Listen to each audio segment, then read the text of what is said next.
I've been watching with interest the growth of the farmer movement. You know, Starmer back our farmers. You see it all the way across social media.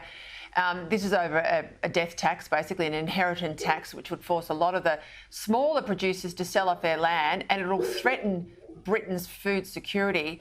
But this is, you know, as I mentioned, just another instance of dissatisfaction with this new government.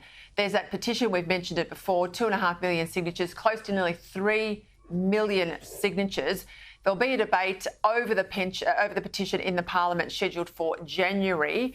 But this is huge news in Britain, isn't it, Soph?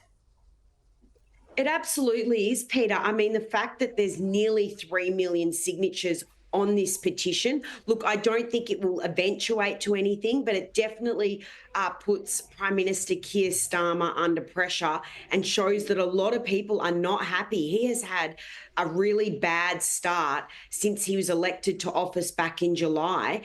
And again, speaking to people, just walking the streets of London, asking people what they think, they are lining up to say they are not happy with him. So he has definitely had a very shaky start. And this inheritance tax is one of those big issues that has drawn a lot of attention.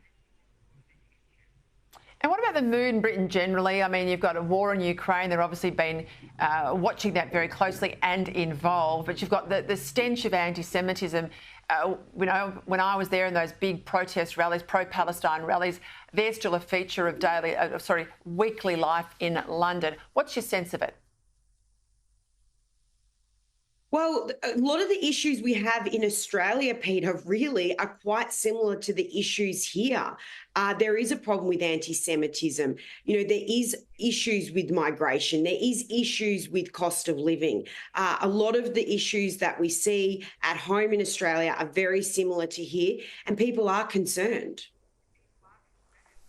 We've got to get to an Australian flag to go behind you there, Sophie. Don't forget where you came from. We look forward to catching up soon.